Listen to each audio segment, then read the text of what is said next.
شروع اللہ کے نام سے جو بڑا مہربان نہایت رحم والا ہے۔ اس کتاب کا اتارا جانا خدائے غالب اور حکمت والے کی طرف سے ہے۔ اے پیغمبر صلی اللہ علیہ وآلہ وسلم، ہم نے یہ کتاب تمہاری طرف سچائی کے ساتھ نازل کی ہے، تو خدا کی عبادت کرو، یعنی اس کی عبادت کو شرک سے خالص کر کے۔ دیکھو، خالص عبادت خدا ہی کے لیے زیبا ہے، اور جن لوگوں نے اس کے سوا اور دوست بنائے ہیں وہ کہتے ہیں کہ ہم ان کو اس لیے پوچھتے ہیں کہ ہم کو خدا کا مقرب بنا دیں، تو جن باتوں میں اختلاف کرتے ہیں خدا ان میں ان کا فیصلہ کر دے گا۔ بے شک خدا اس شخص کو جو جھوٹا ناشکرا ہے ہدایت نہیں دیتا۔ اگر خدا کسی کو اپنا بیٹا بنانا چاہتا تو اپنی مخلوق میں سے جس کو چاہتا انتخاب کر لیتا۔ وہ پاک ہے، وہی تو خدا یکتا اور غالب ہے۔ اسی نے آسمانوں اور زمین کو تدبیر کے ساتھ پیدا کیا ہے، اور وہی رات کو دن پر لپیٹتا اور دن کو رات پر لپیٹتا ہے، اور اسی نے سورج اور چاند کو بس میں کر رکھا ہے، سب ایک وقت مقرر تک چلتے رہیں گے۔ دیکھو، وہی غالب اور بخشنے والا ہے۔ اسی نے تم کو ایک شخص سے پیدا کیا، پھر اس سے اس کا جوڑا بنایا، اور اسی نے تمہارے لیے 4 پایوں میں سے 8 جوڑے بنائے۔ وہی تم کو تمہاری ماؤں کے پیٹ میں پہلے ایک طرح پھر دوسری طرح 3 اندھیروں میں بناتا ہے۔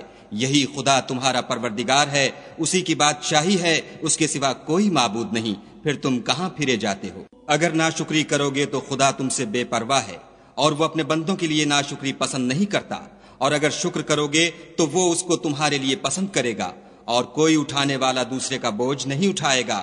پھر تم کو اپنے پروردگار کی طرف لوٹنا ہے، پھر جو کچھ تم کرتے رہے وہ تم کو بتائے گا، وہ تو دلوں کی پوشیدہ باتوں تک سے آگاہ ہے۔ اور جب انسان کو تکلیف پہنچتی ہے تو اپنے پروردگار کو پکارتا اور اس کی طرف دل سے رجوع کرتا ہے۔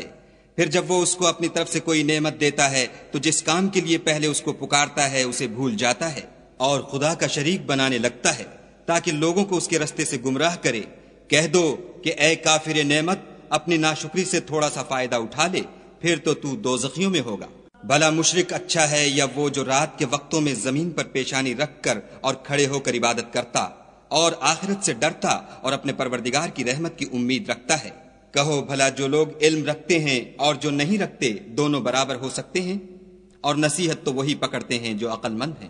کہہ دو کہ اے میرے بندو جو ایمان لائے ہو، اپنے پروردگار سے ڈرو۔ جنہوں نے اس دنیا میں نیکی کی ان کے لیے بھلائی ہے، اور خدا کی زمین کشادہ ہے۔ جو صبر کرنے والے ہیں ان کو بے شمار ثواب ملے گا۔ کہہ دو کہ مجھ سے ارشاد ہوا ہے کہ خدا کی عبادت کو خالص کر کے اس کی بندگی کروں، اور یہ بھی ارشاد ہوا ہے کہ میں سب سے اول مسلمان بنوں۔ کہہ دو کہ اگر میں اپنے پروردگار کا حکم نہ مانوں تو مجھے بڑے دن کے عذاب سے ڈر لگتا ہے۔ کہہ دو کہ میں اپنے دین کو شرک سے خالص کر کے اس کی عبادت کرتا ہوں، تو تم اس کے سوا جس کی چاہو پرستش کرو۔ کہہ دو کہ نقصان اٹھانے والے وہی لوگ ہیں جنہوں نے قیامت کے دن اپنے آپ کو اور اپنے گھر والوں کو نقصان میں ڈالا۔ دیکھو، یہی صریح نقصان ہے۔ ان کے اوپر تو آگ کے سائبان ہوں گے اور نیچے اس کے فرش ہوں گے۔ یہ وہ عذاب ہے جس سے خدا اپنے بندوں کو ڈراتا ہے۔ تو اے میرے بندو، مجھ سے ڈرتے رہو، اور جنہوں نے اس سے اجتناب کیا کہ بتوں کو پوجیں اور خدا کی طرف رجوع کیا ان کے لیے بشارت ہے۔ تو میرے بندوں کو بشارت سنا دو۔ جو بات کو سنتے اور اچھی باتوں کی پیروی کرتے ہیں یہی وہ لوگ ہیں جن کو خدا نے ہدایت دی، اور یہی عقل والے ہیں۔ بھلا جس شخص پر عذاب کا حکم صادر ہو چکا تو کیا تم ایسے دوزخی کو مخلصی دے سکو گے؟ لیکن جو لوگ اپنے پروردگار سے ڈرتے ہیں ان کے لیے اونچے اونچے محل ہیں جن کے اوپر بالا خانے بنے ہوئے ہیں، اور ان کے نیچے نہریں بہ رہی ہیں۔ یہ خدا کا وعدہ ہے، خدا وعدے کے خلاف نہیں کرتا۔ کیا تم نے نہیں دیکھا کہ خدا آسمان سے پانی نازل کرتا، پھر اس کو زمین میں چشمے بنا کر جاری کرتا، پھر اس سے کھیتی اگاتا ہے جس کے طرح طرح کے رنگ ہوتے ہیں، پھر وہ خشک ہو جاتی ہے تو تم اس کو دیکھتے ہو کہ زرد ہو گئی ہے، پھر اسے چورا چورا کر دیتا ہے۔ بے شک اس میں عقل والوں کے لیے نصیحت ہے۔ بھلا جس شخص کا سینہ خدا نے اسلام کے لیے کھول دیا ہو اور وہ اپنے پروردگار کی طرف سے روشنی پر ہو، تو کیا وہ سخت دل کافر کی طرح ہو سکتا ہے؟ بس ان پر افسوس ہے جن کے دل خدا کی یاد سے سخت ہو رہے ہیں، اور یہی لوگ صریح گمراہی میں ہیں۔ خدا نے نہایت اچھی باتیں نازل فرمائی ہیں، یعنی کتاب جس کی آیتیں باہم ملتی جلتی ہیں اور دہرائی جاتی ہیں۔ جو لوگ اپنے پروردگار سے ڈرتے ہیں ان کے بدن کے اس سے رونگٹے کھڑے ہو جاتے ہیں، پھر ان کے بدن اور دل نرم ہو کر خدا کی یاد کی طرف متوجہ ہو جاتے ہیں۔ یہی خدا کی ہدایت ہے، وہ اس سے جس کو چاہتا ہے ہدایت دیتا ہے، اور جس کو خدا گمراہ کرے اس کو کوئی ہدایت دینے والا نہیں۔ بھلا جو شخص قیامت کے دن اپنے منہ سے برے عذاب کو روکتا ہو، کیا وہ ویسا ہو سکتا ہے جو چین میں ہو؟ اور ظالموں سے کہا جائے گا کہ جو کچھ تم کرتے رہے تھے اس کے مزے چکھو۔ جو لوگ ان سے پہلے تھے انہوں نے بھی تکذیب کی تھی، تو ان پر عذاب ایسی جگہ سے آ گیا کہ ان کو خبر ہی نہ تھی۔ پھر ان کو خدا نے دنیا کی زندگی میں رسوائی کا مزہ چکھا دیا، اور آخرت کا عذاب تو بہت بڑا ہے، کاش یہ سمجھ رکھتے۔ اور ہم نے لوگوں کے سمجھانے کے لیے اس قرآن میں ہر طرح کی مثالیں بیان کی ہیں تاکہ وہ نصیحت پکڑیں۔ یہ قرآن عربی ہے جس میں کوئی عیب اور اختلاف نہیں تاکہ وہ ڈر مانیں۔ خدا ایک مثال بیان کرتا ہے کہ ایک شخص ہے جس میں کئی آدمی شریک ہیں، مختلف المزاج اور بدخو، اور ایک آدمی خاص ایک شخص کا غلام ہے، بھلا دونوں کی حالت برابر ہے؟ نہیں، الحمدللہ، بلکہ یہ اکثر لوگ نہیں جانتے۔ اے پیغمبر صلی اللہ علیہ وآلہ وسلم، تم بھی مر جاؤ گے اور یہ بھی مر جائیں گے، پھر تم سب قیامت کے دن اپنے پروردگار کے سامنے جھگڑو گے اور جھگڑا فیصل کر دیا جائے گا۔ تو اس سے بڑھ کر ظالم کون جو خدا پر جھوٹ بولے اور سچی بات جب اس کے پاس پہنچ جائے تو اسے جھٹلائے؟ کیا جہنم میں کافروں کا ٹھکانہ نہیں ہے؟ اور جو شخص سچی بات لے کر آیا اور جس نے اس کی تصدیق کی وہی لوگ متقی ہیں۔ وہ جو چاہیں گے ان کے لیے ان کے پروردگار کے پاس موجود ہے، نیکوکاروں کا یہی بدلہ ہے، تاکہ خدا ان سے برائیوں کو جو انہوں نے کی دور کر دے اور نیک کاموں کا جو وہ کرتے رہے ان کو بدلہ دے۔ کیا خدا اپنے بندے کو کافی نہیں؟ اور یہ تم کو ان لوگوں سے جو اس کے سوا ہیں یعنی غیر خدا سے ڈراتے ہیں، اور جس کو خدا گمراہ کرے اسے کوئی ہدایت دینے والا نہیں، اور جس کو خدا ہدایت دے اس کو کوئی گمراہ کرنے والا نہیں۔ کیا خدا غالب اور بدلہ لینے والا نہیں ہے؟ اور اگر تم ان سے پوچھو کہ آسمانوں اور زمین کو کس نے پیدا کیا تو کہہ دیں گے کہ خدا نے۔ کہو کہ بھلا دیکھو تو جن کو تم خدا کے سوا پکارتے ہو، اگر خدا مجھ کو کوئی تکلیف پہنچانی چاہے تو کیا وہ اس تکلیف کو دور کر سکتے ہیں؟ یا اگر مجھ پر مہربانی کرنا چاہے تو وہ اس کی مہربانی کو روک سکتے ہیں؟ کہہ دو کہ مجھے خدا ہی کافی ہے، بھروسہ رکھنے والے اسی پر بھروسہ رکھتے ہیں۔ کہہ دو کہ اے قوم، تم اپنی جگہ عمل کیے جاؤ، میں اپنی جگہ عمل کیے جاتا ہوں، ان قریب تم کو معلوم ہو جائے گا کہ کس پر عذاب آتا ہے جو اسے رسوا کرے گا، اور کس پر ہمیشہ کا عذاب نازل ہوتا ہے۔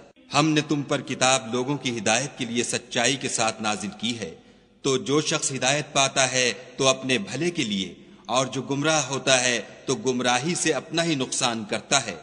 اور اے پیغمبر صلی اللہ علیہ وآلہ وسلم، تم ان کے ذمہ دار نہیں ہو۔ خدا لوگوں کے مرنے کے وقت ان کی روحیں قبض کر لیتا ہے، اور جو مرے نہیں ان کی روحیں سوتے میں قبض کر لیتا ہے، پھر جن پر موت کا حکم کر چکتا ہے ان کو روک رکھتا ہے، اور باقی روحوں کو ایک وقت مقرر تک کے لیے چھوڑ دیتا ہے۔ جو لوگ فکر کرتے ہیں ان کے لیے اس میں نشانیاں ہیں۔ کیا انہوں نے خدا کے سوا اور سفارشی بنا لیے ہیں؟ کہو کہ خواہ وہ کسی چیز کا بھی اختیار نہ رکھتے ہوں اور نہ کچھ سمجھتے ہی ہوں۔ کہہ دو کہ سفارش تو سب خدا ہی کے اختیار میں ہے، اسی کے لیے آسمانوں اور زمین کی بادشاہت ہے، پھر تم اسی کی طرف لوٹ کر جاؤ گے۔ اور جب تنہا خدا کا ذکر کیا جاتا ہے تو جو لوگ آخرت پر ایمان نہیں رکھتے ان کے دل منقبض ہو جاتے ہیں، اور جب اس کے سوا اوروں کا ذکر کیا جاتا ہے تو خوش ہو جاتے ہیں۔ کہو کہ اے خدا، اے آسمانوں اور زمین کے پیدا کرنے والے اور پوشیدہ اور ظاہر کے جاننے والے، تو ہی اپنے بندوں میں ان باتوں کا جن میں وہ اختلاف کرتے رہے ہیں فیصلہ کرے گا۔ اور اگر ظالموں کے پاس وہ سب مال و متاع ہو جو زمین میں ہے اور اس کے ساتھ اسی قدر اور ہو تو قیامت کے روز برے عذاب سے مخلصی پانے کے بدلے میں دے دیں، اور ان پر خدا کی طرف سے وہ امر ظاہر ہو جائے گا جس کا ان کو خیال بھی نہ تھا، اور ان کے اعمال کی برائیاں ان پر ظاہر ہو جائیں گی، اور جس عذاب کی وہ ہنسی اڑاتے تھے وہ ان کو آ گھیرے گا۔ جب انسان کو تکلیف پہنچتی ہے تو ہمیں پکارنے لگتا ہے، پھر جب ہم اس کو اپنی طرف سے نعمت بخشتے ہیں تو کہتا ہے کہ یہ تو مجھے میرے علم و دانش کے سبب ملی ہے۔ نہیں، بلکہ وہ آزمائش ہے، مگر ان میں سے اکثر نہیں جانتے۔ جو لوگ ان میں سے پہلے تھے وہ بھی یہی کہا کرتے تھے، تو جو کچھ وہ کیا کرتے تھے ان کے کچھ کام بھی نہ آیا، ان پر ان کے اعمال کے وبال پڑ گئے، اور جو لوگ ان میں سے ظلم کرتے رہے ہیں ان پر ان کے عملوں کے وبال عنقریب پڑیں گے، اور وہ خدا کو عاجز نہیں کر سکتے۔ کیا ان کو معلوم نہیں کہ خدا ہی جس کے لیے چاہتا ہے رزق کو فراخ کر دیتا ہے اور جس کے لیے چاہتا ہے تنگ کر دیتا ہے؟ جو لوگ ایمان لاتے ہیں ان کے لیے اس میں بہت سی نشانیاں ہیں۔ اے پیغمبر صلی اللہ علیہ وآلہ وسلم، میری طرف سے لوگوں کو کہہ دو کہ اے میرے بندو، جنہوں نے اپنی جانوں پر زیادتی کی ہے، خدا کی رحمت سے نا امید نہ ہونا، خدا تو سب گناہوں کو بخش دیتا ہے اور وہ تو بخشنے والا مہربان ہے۔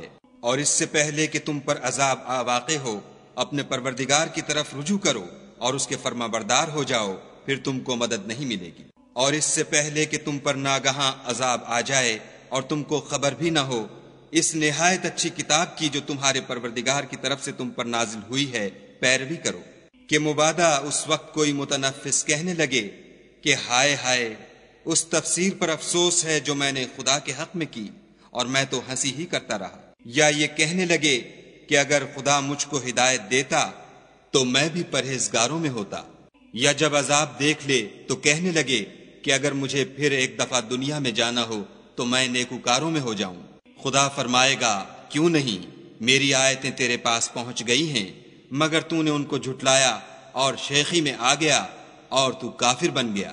اور جن لوگوں نے خدا پر جھوٹ بولا، تم قیامت کے دن دیکھو گے کہ ان کے منہ کالے ہو رہے ہوں گے۔ کیا غرور کرنے والوں کا ٹھکانہ دوزخ میں نہیں ہے؟ اور جو پرہیزگار ہیں ان کی سعادت اور کامیابی کے سبب خدا ان کو نجات دے گا، نہ تو ان کو کوئی سختی پہنچے گی اور نہ غمناک ہوں گے۔ خدا ہی ہر چیز کا پیدا کرنے والا ہے اور وہی ہر چیز کا نگراں ہے۔ اسی کے پاس آسمانوں اور زمین کی کنجیاں ہیں، اور جنہوں نے خدا کی آیتوں سے کفر کیا وہی نقصان اٹھانے والے ہیں۔ کہہ دو کہ اے نادانو، تم مجھ سے یہ کہتے ہو کہ میں غیر خدا کی پرستش کرنے لگوں، اور اے محمد صلی اللہ علیہ وآلہ وسلم، تمہاری طرف اور ان پیغمبروں کی طرف جو تم سے پہلے ہو چکے ہیں یہی وحی بھیجی گئی ہے کہ اگر تم نے شرک کیا تو تمہارے عمل برباد ہو جائیں گے اور تم زیاں کاروں میں ہو جاؤ گے، بلکہ خدا ہی کی عبادت کرو اور شکر گزاروں میں ہو۔ اور انہوں نے خدا کی قدر شناسی جیسی کرنی چاہیے تھی، نہیں کی، اور قیامت کے دن تمام زمین اس کی مٹھی میں ہوگی اور آسمان اس کے داہنے ہاتھ میں لپٹے ہوں گے، اور وہ ان لوگوں کے شرک سے پاک اور عالی شان ہے۔ اور جب سور پھونکا جائے گا تو جو لوگ آسمان میں ہیں اور جو زمین میں ہیں سب بے ہوش ہو کر گر پڑیں گے، مگر وہ جس کو خدا چاہے۔ پھر دوسری دفعہ پھونکا جائے گا تو فوراً سب کھڑے ہو کر دیکھنے لگیں گے، اور زمین اپنے پروردگار کے نور سے چمک اٹھے گی اور اعمال کی کتاب کھول کر رکھ دی جائے گی، اور پیغمبر اور گواہ حاضر کیے جائیں گے، اور ان میں انصاف کے ساتھ فیصلہ کیا جائے گا اور بے انصافی نہیں کی جائے گی۔ اور جس شخص نے جو عمل کیا ہوگا اس کو اس کا پورا پورا بدلہ مل جائے گا، اور جو کچھ یہ کرتے ہیں اس کو سب کی خبر ہے۔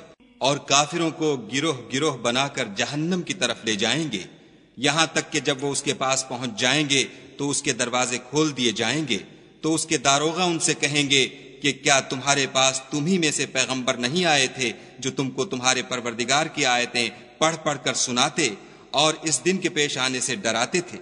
کہیں گے کیوں نہیں، لیکن کافروں کے حق میں عذاب کا حکم تحقیق ہو چکا تھا۔ کہا جائے گا کہ دوزخ کے دروازوں میں داخل ہو جاؤ، ہمیشہ اس میں رہو گے، تکبر کرنے والوں کا برا ٹھکانہ ہے۔ اور جو لوگ اپنے پروردگار سے ڈرتے ہیں ان کو گروہ گروہ بنا کر بہشت کی طرف لے جائیں گے، یہاں تک کہ جب اس کے پاس پہنچ جائیں گے اور اس کے دروازے کھول دیے جائیں گے تو اس کے داروغہ ان سے کہیں گے کہ تم پر سلام، تم بہت اچھے رہے، اب اس میں ہمیشہ کے لیے داخل ہو جاؤ۔ وہ کہیں گے کہ خدا کا شکر ہے جس نے اپنے وعدے کو ہم سے سچا کر دیا اور ہم کو اس زمین کا وارث بنا دیا، ہم بہشت میں جس مکان میں چاہیں رہیں، تو اچھے عمل کرنے والوں کا بدلہ بھی کیسا خوب ہے۔ تم فرشتوں کو دیکھو گے کہ عرش کے گرد گھیرا باندھے ہوئے ہیں اور اپنے پروردگار کی تعریف کے ساتھ تسبیح کر رہے ہیں، اور ان میں انصاف کے ساتھ فیصلہ کیا جائے گا اور کہا جائے گا کہ ہر طرح کی تعریف خدا ہی کو سزاوار ہے جو سارے جہان کا مالک ہے۔